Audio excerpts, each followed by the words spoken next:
Well, good morning and welcome everybody. I'm Rob Clayton. I'm the Sector Strategy Director for AHDB Potatoes. Welcome to the Potato Industry Conference 2020. This replaces our usual seed industry event that would have taken place in St Andrews, or Crieff, or Aviemore, depending on how long your memory is. Start things off today. Say something about these being unprecedented times.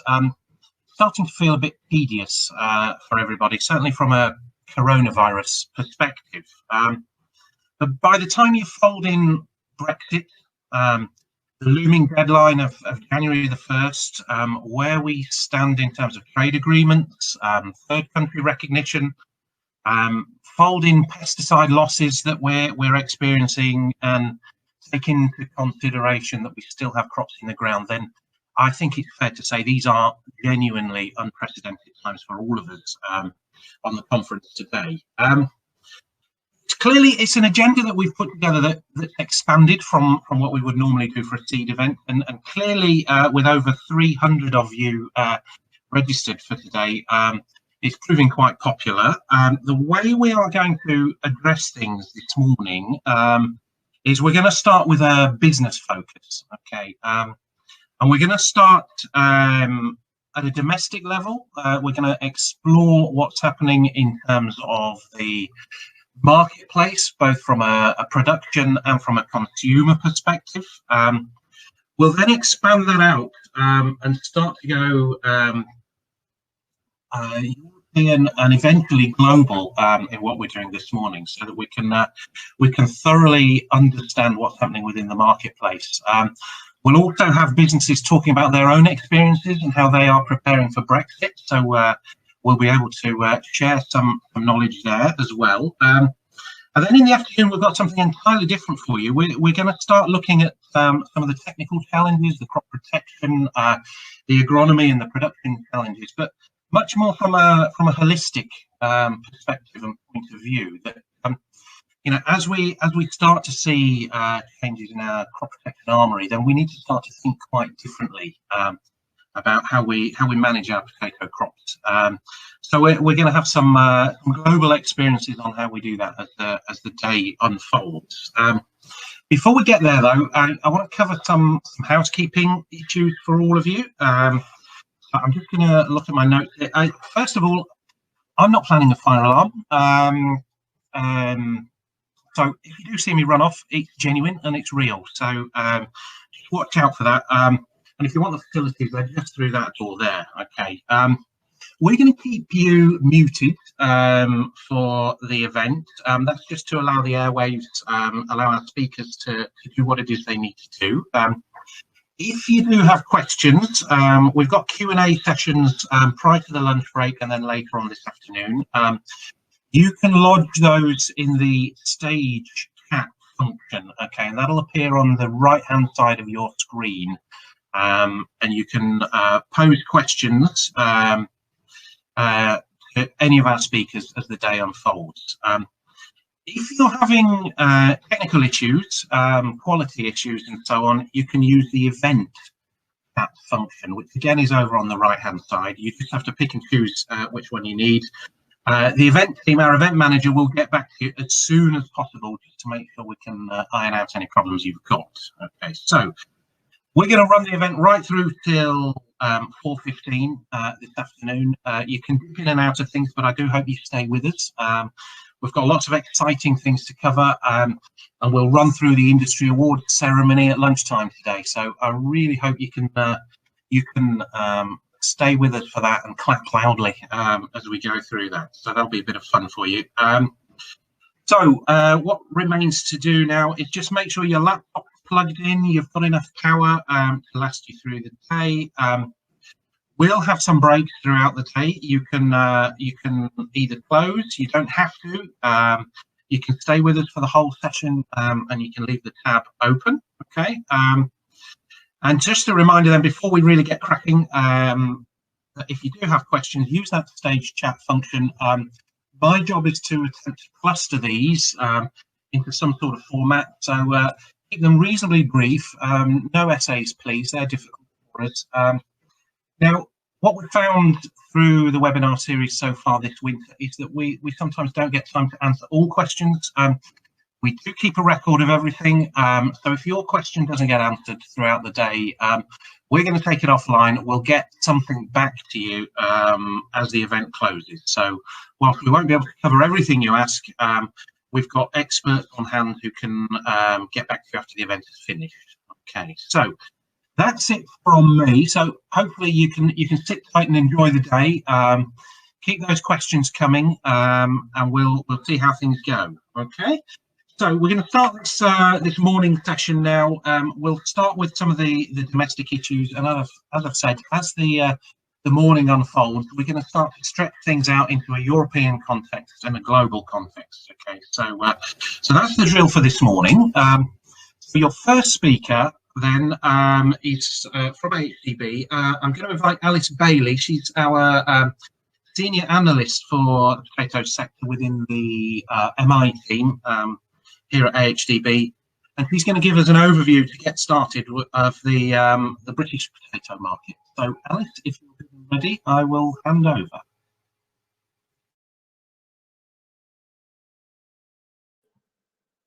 Thank you, Rob. So, as Rob has said, he's already introduced me. I'm Alice Baillie, a senior analyst in the market intelligence team here at the AHDB. So I might as well get stuck into what's happening in the British potato market. So what is making up the British potato market? Let's start at the start, makes sense, with the planted area. So the planted area for 2020 is estimated at 117,500 hectares. This is actually the third lowest on record and is down 2.3% compared to 2019 plantings. However, there are actually some quite significant differences when we look at this on a sector level. So this graph here shows the planted area by sector for the previous 4 years. Then in the orange bars, you've got the current season 2020 plantings. And in the blue hashed bars, you've got the 5-year average. So starting off with the processing sector, as this is a sector that's taken one of the biggest hits. This is down 2,700 hectares since 2019, or compared to 2019 plantings, I should say, which is around 7% drop. And around 600 hectares of this has actually come from the northeast and northwest combined, areas that have been quite affected by the extreme weathers of the last couple of years. Also, the processing sector is definitely one of the ones that was hardest hit by the coronavirus pandemic. And back in March, there was a widespread closure of food service, and this is right at the point of planting. So it's not that surprising that we saw a drop in the planted area. The contracted area and the free buy area both were reduced in terms of plantings.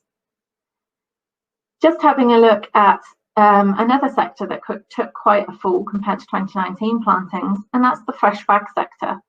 So this is the sort of 25 kilo bags heading into farm shops or wholesale, and this took nearly a 23% drop compared to 2019, which in actual terms is almost 1,500 hectares. But as we can see from this graph, this is one of the smaller sectors within Great Britain.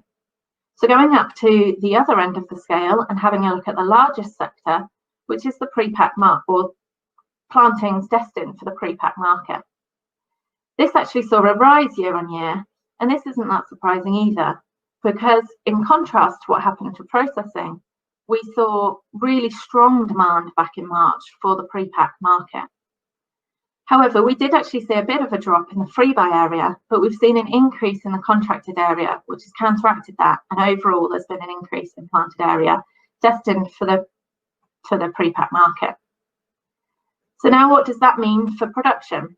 We released last week our first estimate for the national production, and this is based on just 75% of returns, and we will give a further breakdown and a final estimate in the coming weeks when we reach our data threshold. However, you might be a little bit surprised to see that we are actually estimating it at 5.3 million tonnes, which is actually a rise compared to 2019 production, despite the fact that there was this 2.3% drop in planting area.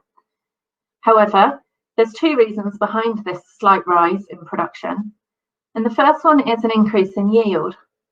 So we anticipate that yields are around 46.2 tonnes per hectare, which is actually in line with the 5-year average, compared to 2019 average yield of 45.6 tonnes per hectare.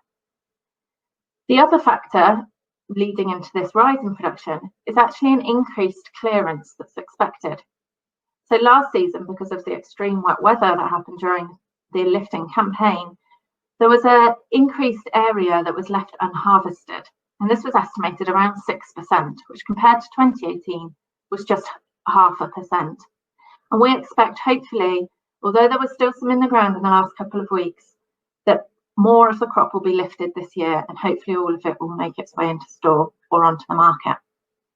There will, of course, be some sector differences based on the fact that there's some differences in plantings, but also on the fact that there are some differences in the way that lifting's actually progressed for each region and sector.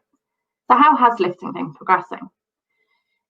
It's definitely progressed better for nearly all growers compared to last year, but that's not really that difficult. This graph here shows the progress that's been made based on the planted area by region.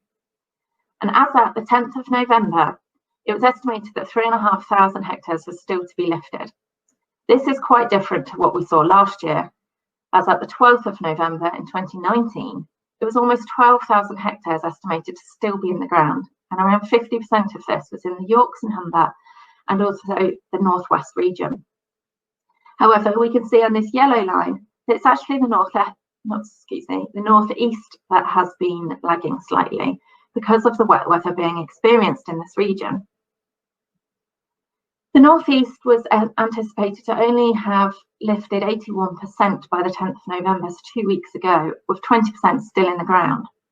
However, if we look at this in actual terms, the east of England was one of those that had the most still left in the ground 2 weeks ago, with an estimated 2,100 hectares still to be lifted. So what might this mean in terms of what's in the ground?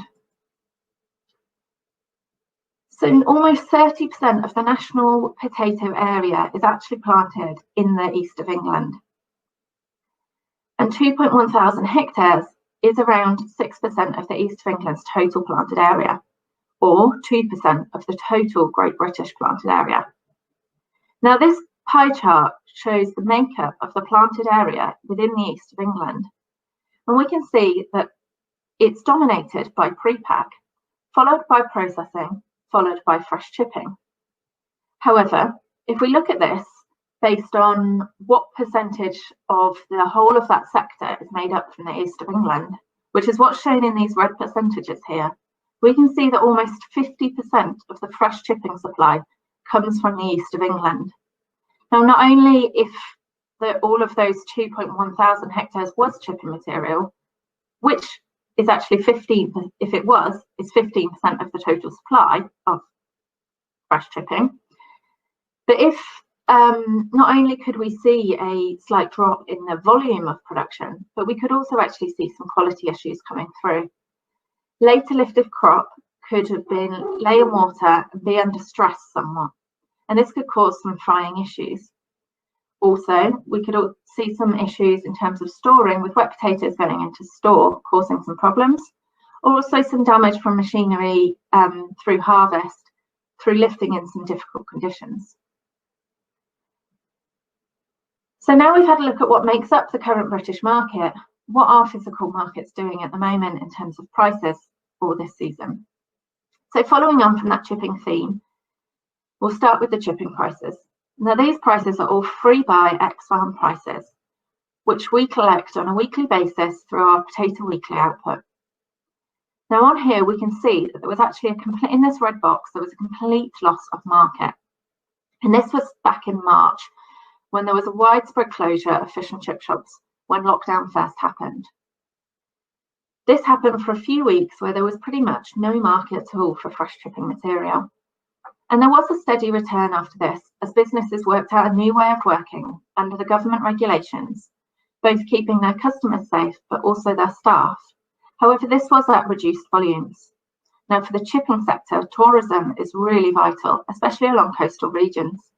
And due to the lockdown measures throughout the majority of summer, or at least early summer, there was much less footfall in these sorts of regions, putting some pressure on the market. And we can see going into this season, the prices have remained pressured. Yes, we would usually see a drop off from the start of the season as more material is being lifted and comes onto the market. However, we would usually start to see a bit of a support once potatoes are being lifted and put into store, although this hasn't seemed to feed into this year's market. We haven't really seen that yet. We also can't avoid the fact that Brexit could be putting some pressure on here too. With a lot of our chipping material heading over to the Republic of Ireland, over the last 5 years, 32% of fresh potato exports have actually headed to the Republic of Ireland, and anecdotally, the majority of these are for the fresh chip market. Now, if all of these were for the fresh chip market, although we know it's not quite true because some of it will be for packing and processing, but if all of these exports were fresh chipping material, around 10% of our 2019 production for fresh chipping would have headed to the Republic of Ireland. So it's a significant volume.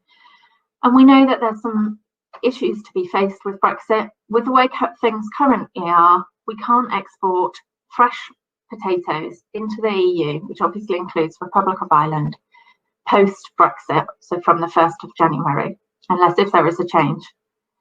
Now, there is a Brexit segment later on today, but if you did want to catch up on more Brexit information, we did a series of webinars, or 2 webinars a couple of weeks ago, which can be found in the webinar archive on our events page, or do get in touch if you have any questions. Moving on now to the processing market.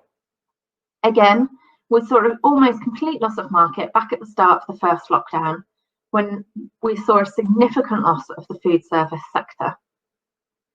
We did see this market return slightly, but prices in general terms were dragged down slightly by the lack of volume. Processors were generally working through contracted material, which had sort of rolled over because of the sort of delay or reduced need for it when the first lockdown hit and a lot of food service closed down. But also there was just that reduced demand with the lack of eating sort of facilities being able to be open, and also big events that would normally happen across the summer, which would utilise a lot of processed potatoes. We've continued to see a bit of pressure into this season as well. And this isn't just necessarily from a demand point of view. This could also be said to be from a supply point of view as well. So this graph here shows, based on planted area, what percentage of the processing plantings are done so on contract, which is shown in blue, or on free buy, which is in green. So we can see that 10 years ago, less than 90% of the planted area was grown on contract for the processing sector, whereas this year, 96% of the planted area is grown on contract. So although we've seen a drop in physical planted area of contracted processing material overall, there is still an increased weighting to the contracted supply. So this could be having some effect on the free buy demand as well. We've seen a similar story in packing, although actually it's somewhat exaggerated. And it's key to note here that this graph actually starts from 0%, whereas the previous one started on 82. So 10 years ago, only 50% of the planted area destined for packing market was grown on contract, and before then it was generally less than 50%. However, this season we're seeing over 70% of the planted area grown on contract. So again, this could have some effect on the free buy demand, as packers will be utilising their contracted material and using free buy market as top up to their supplies. So although pack houses are still busy, it is likely that they need slightly less free buy material. So having a look at what's going on with prices in the packing market, this graph shows the English whites prices. We know that there was some support, and with the increased demand that was needed during this sort of panic buying phase in the run up to lockdown number 1. However, we can see that the low end of the market, and actually the middle of the market, was being dragged down straight after there was a widespread closure of pubs and restaurants. And this was because material that was potentially originally destined for processing or fresh chipping was making its way onto the packing market and was bringing down that low end. We've also continued to see pressure this season. Despite strong retail demand, which I think Grace will come on to, we are seeing a bit of pressure on the prices. And this is primarily down to the supply situation. And so therefore, like I already alluded to, packhouses are trying to use contract material first. This has been a similar story for Maris Piper, although Piper has gained a bit of a premium compared to sort of the whites lines. And this is partially demand driven, but also this could be potentially due to a reduction in the supply of Maris Piper, as we've seen a 13% drop in the planted area of Maris Piper this year. However, some of this quite a bit of this will be driven by the processing sector. So what challenges, opportunities and information do we have ahead of us?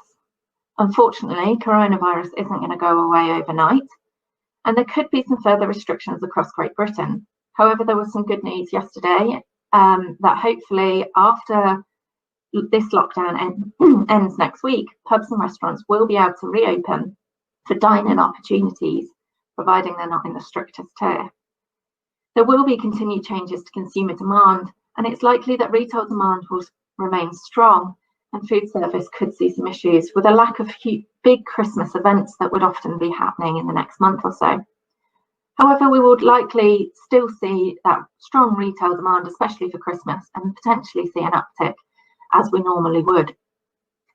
Brexit as well is also looming over us, with a change in the supply of or in our exports due to market access. However, there is an opportunity here to displace some imports with domestic supply.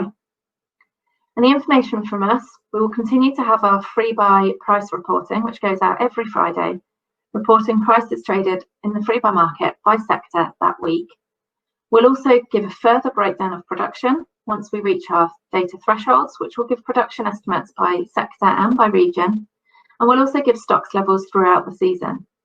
It's important for you to understand the production and stocks levels throughout the season in order to try and understand how markets will move and how pricing will inevitably react. So if you have any questions, then please don't hesitate to get in touch with me either through the direct messaging today or in the future via my email address, hopefully on your screen. And if a phone call is required, then I can give you a call back if requested. Thanks for your time, and I'll pass it back over to Rob, hopefully. Okay, that's great. Thank you ever so much for that, Alice, and well done. A couple of things from me then, just to help the conference flow a little bit. That was absolutely packed with data and graphs and charts, and I'm sure we'll have people out there scribbling away frantically. We'll be able to make the content available after the event, so we'll just work out with the event organisers how we notify you of the link for that. And I suppose the related point here is that Alice referred to one or two of the historic webinars where we've had a different set of content. We'll be able to furnish you with a link to the webinar archive as well, so that you can get access to those too. So we'll go straight on to the next presentation now. So what Alice has done for us is set up the production side. That's only half of the seesaw, isn't it? So the other half of the seesaw is all about consumption. And the team have been working hard this year to make sure we get as close as we possibly can to creating a balance sheet so that we know what's happening both at the production end but also at the consumption end. So I'm going to introduce Grace Randall next. So Grace joins us from AHDB's Consumer Insight team, and she's going to be talking to us about the changing consumer landscape for potatoes. So Grace, over to you. Perfect. Thank you, Rob. And thank you, everyone, for joining us this morning. As Rob said, I'm going to give you a quick run through of the retail and consumer landscape and the trends that we've been seeing since the pandemic started back in March.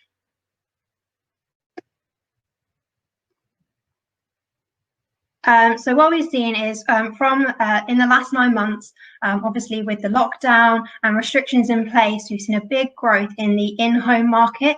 So this is across all occasions, so all meal occasions that people are having. And obviously with the closure of restaurants and eating out, we saw a big drop off in the out-of-home market. So with all of that decline, we have seen that a growth in in-home occasions has occurred. So people are eating the same number of meals, but they're just moving them in-home rather than eating out.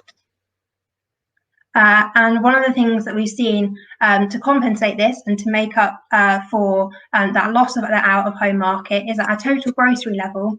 We saw that big growth in retail sales. So the panic buying in March, which saw grocery retail up 24%, which was an extra £2 billion worth of spend going through the retail market. Then at a total grocery level, we see in April, people drop back their spend here as they use up some of the supplies that they bought in that panic buying because they didn't get through it all because buying was crazy.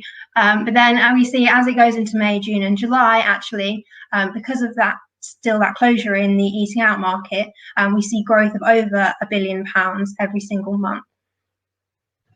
When restaurants started to reopen and we saw the Eat Out to Help Out scheme come in, we see that this growth started to drop back. And then this decline went even further in September as schools went back and people started to get back into a sort of more normal routine. We saw this dropping the grocery value sales. However, with more local lockdowns in October and then the national lockdown that we've seen in November, we have seen that grocery value go up to over £1 billion worth of growth. So when we are seeing restrictions easing, we're seeing less retail growth as it's compensated for with the eating out market. So what does all that mean for potatoes? So on balance this year, we estimate that potatoes have grown and we estimate that they've grown in volume terms by 8% so far this year up until October. And I know that this has been a very difficult time for a lot of people in potatoes, especially those people that are supplying into the food service market. But overall, if you look at all of the different sectors, we estimate that there has been growth at a total volume potato level. And as you can see here, it's really that out-of-home market that has been struggling. So we've seen a drop-off of 28% in volume of potatoes going into that out-of-home market, and then a growth of 14% in the retail market so far this year. And then if we look at this on a month-by-month basis, what we see is that big spike in March when everyone was doing the panic buying. So this wasn't just for a total retail level, but that this actually potatoes did see big growth here as well. And then that closure in restaurants and that out-of-home market, we saw that big drop in the volume of potatoes being sold through that level. So we see that actually at a net level at the top there, you can see 0% for April. So the retail market was only just balancing out the losses of out-of-home. But then as we go through May, June, July, we see that continued heightened level of volumes sold through retail. And we see the out-of-home market starting to eke back up, still not in growth, the whole of the year, but we are seeing those declines sort of ease back. Especially as we got into that August and September period, when we did see much more restaurants open and people more willing to eat out. So if we look at it at a retail level, total grocery for the last 6 months was up 12%. So what we see is that main crop potatoes here were actually outperforming total grocery market up 25%. And then new potatoes also performing really strongly. But unfortunately, what we have seen in main crop potatoes in the last month is that they've started to struggle. And this is because people aren't really buying into the loose potato market. And we've seen loose go into decline in the last 4 weeks. So over the last 6 months, they've only been up 4%, but actually more recently they have started to decline. And as this we think is because people are favouring that pre-pack potato, so those are still in really strong growth. Pre-pack up 20%, because perhaps they're slightly more convenient for people and people are worried about touching loose product. What we've also seen is that baking potatoes have really been struggling, so they've only grown 1% in the last 6 months, and this is because there may have been some supply issues. It looks like there have been some declines, but it's only in a few retailers, so it might have been something to do with their supply chains and not able to get baking potatoes in. However, this hasn't stopped consumers. We've seen that jacket potatoes, baked potato meals, have been the fastest growing potato meal since the start of lockdown. So people really enjoying that baked potato meal. They're just not using a specific baking potato, opting for whatever they've got in their cupboard. Unfortunately, organic has seen a really bad time, being down 22%, and this is probably because it has a higher price premium, and a lot of people have been worried, and there's a lot of financial uncertainty, and people aren't willing to splash out as much as they might have done before on their food, and people are looking to restrict their budgets. We see 50% of people saying they've become more price conscious since the start of lockdown, and so people really caring about how much their food costs. So that's why organic may have been struggling. Processed potatoes, so processed potatoes within retail have also been growing very strongly, and we see that frozen potatoes have been doing really well here. And this is mainly from frozen chips rather than frozen processed potatoes, although these still have seen growth. And we think one of the reasons for this might have been people are missing their chips that they might have normally got with their takeaway when the start of lockdown happened, and so people were turning to that frozen chips from the supermarket rather than going to their McDonald's or whatever, as they weren't able to get out. Chilled potatoes have really struggled, and this is because we've seen a big growth in scratch cooking from consumers. So people are choosing to use more ingredients, more of those fresh potatoes, rather than opting for the convenience options. But then also convenience tends to be more expensive and people are looking to save money. So chilled have been struggling so far this year. Another area where in retail for where you bring it home, we've seen big growth is in chips and processed potato snacks. So they've seen massive growth, as not everyone's like going out to the vending machine at work anymore. People are buying those snacks and eating them in home. So we've seen a massive growth in home snacking, and potatoes in crisps and potato snacks have really seen a lot of this growth, as people might not necessarily been as healthy as they might have been before, really seeing a big and strong growth in this area. However, we have seen there has been a drop-off in crisps in things like meal deals and on-the-go, food-to-go areas and sectors. So actually, this might be slightly inflated the growth in crisps, as we have seen a loss in some of those other areas. If we now move on to the eating out market, so here you can see that before lockdown, before we had the pandemic, around 60% of potato volumes were had as eaten in, so in restaurants, whereas around 40% were had for takeaway. So that might have been anything from like drive-through to delivery, to having it, you know, your fish and chips that you bring back home and eat at home. So that's what we call a takeaway here. And we see that massive drop in both takeaways and in the eating out market in April, when we saw that first lockdown, as even though many takeaways were still able to operate, it took them a bit of time to get everything COVID safe and to make sure that their staff were safe. So even though some takeaways were allowed, we did still see a big drop in this market.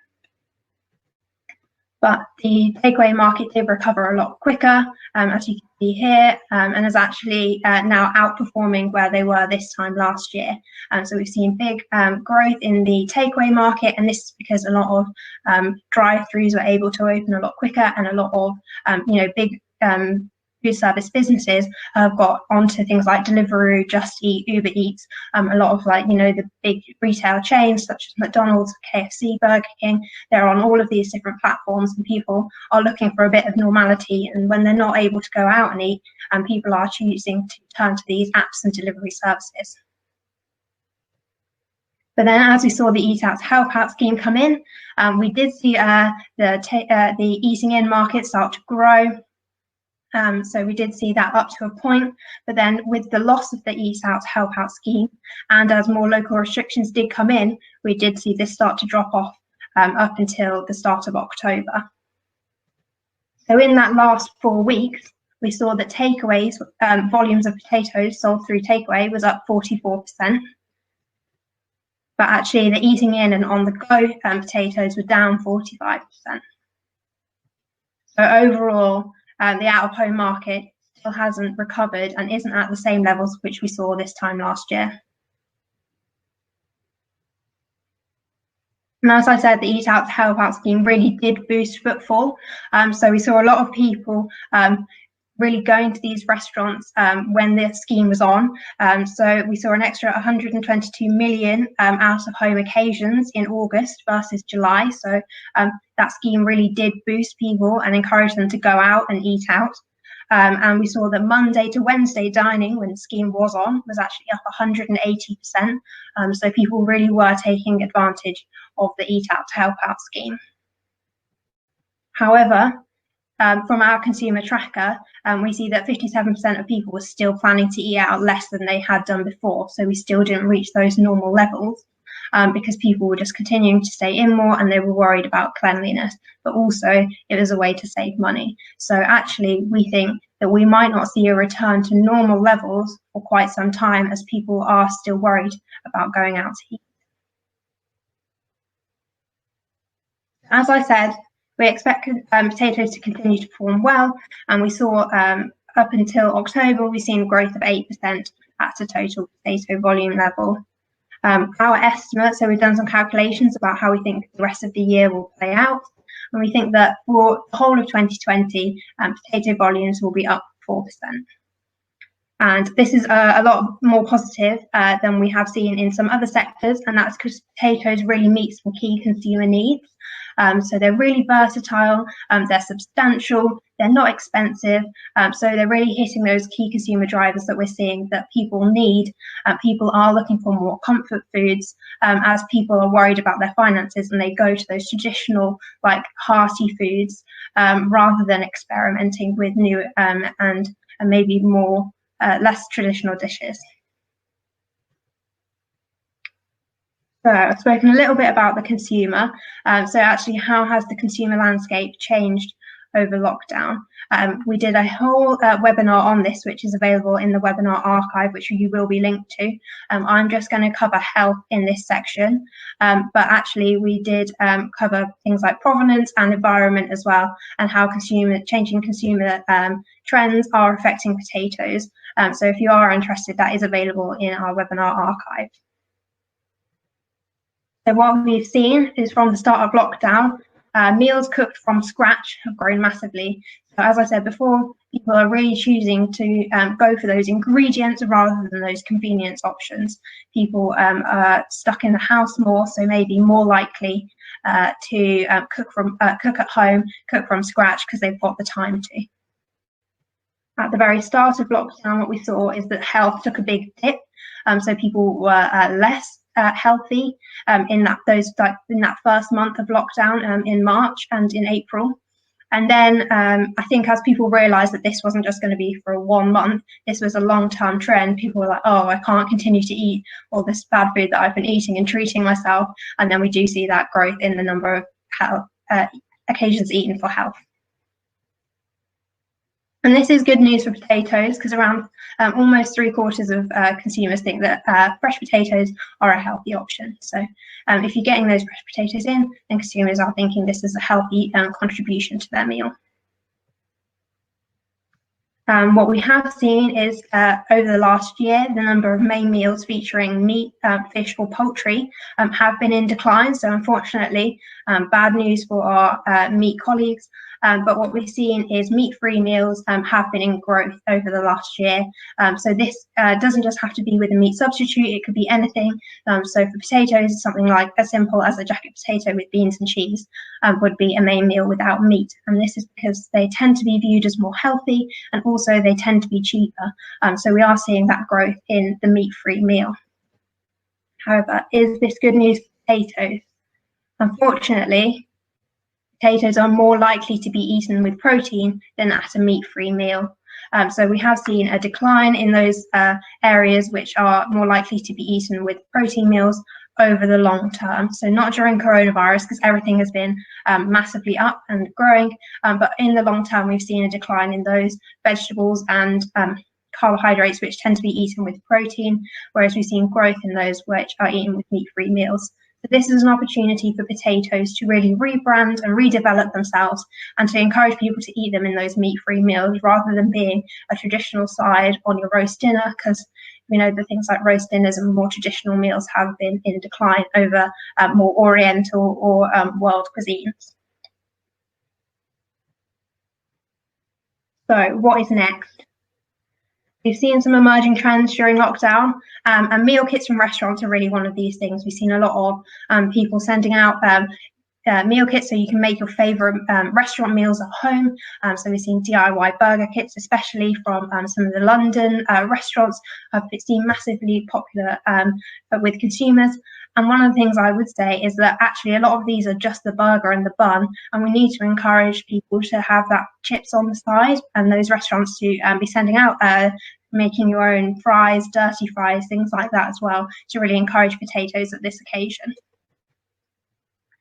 We've seen a lot more restaurants getting on to Deliveroo, so not just the big brands, but local fish and chip shops, pubs as well, getting onto those apps. So we need to really encourage people to have chips as a side at this occasion as well, or other types of potato mash, gratins and etc. So making sure that people aren't just going for that standard main meal, but they are having a side as well. And then we've also seen a big growth in home deliveries. So vegetable boxes or meal kits where they give you all of your meals for the week. Potatoes often do feature in these dishes, these meal kits as well. So we just need to continue that momentum. So with all of these emerging trends, it's just making sure that potatoes are prominent and promoted on these platforms so people don't forget to have a side or to have those potatoes with their meals. As for lockdown 2, we did have the good news the other day, as Alice said, that some of the restrictions will be lifted on the 2nd of December. But what do we think will happen in lockdown 2? So we do expect that retail sales will have compensated for the closure of food service. So as more people are eating at home, we expect that people will be buying more potatoes in supermarkets, and this will cover the losses that we've seen in the eating out market, as we saw in lockdown number 1.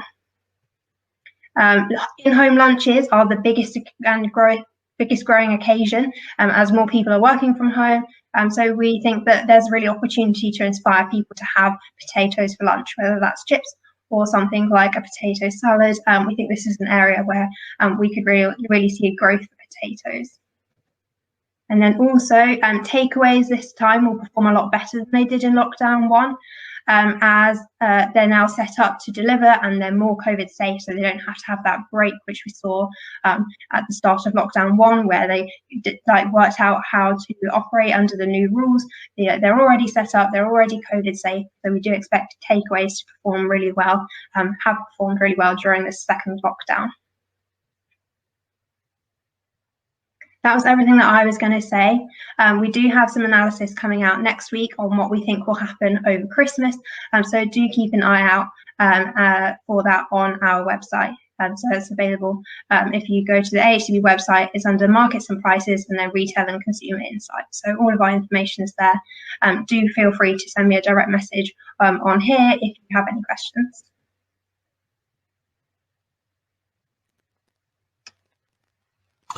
Okay, thank you very much, Grace. Thank you very much. That was excellent. Again, it's another data-heavy presentation, so I think there's enough for our audience to get to grips with there. Just to follow up on what I said before, we'll be able to furnish everybody with links to today's presentations and the webinar archive by the end of this week, so look out for that one.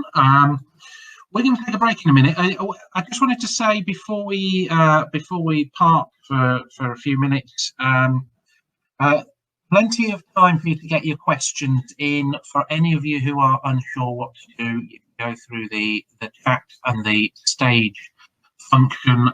We can pick up those main questions during the session before lunchtime. For those of you who want to talk directly to either Alice or Grace, You can do that with the direct message tool. You can also use the people tool that's on the right hand side as well, and line up an appointment to have an offline conversation as well. Okay, so we're gonna take a break now. We've got 15 minutes for you to get a cup of coffee, cup of tea. You can put your oven on and get the bakers in ready for lunch if that's where you're going to go with that one. You've got a little bit longer if you're going for the fries. So we'll break now. We'll be back in our seats before 11:45, and we'll start the proceedings again at 11:45. So thank you very much.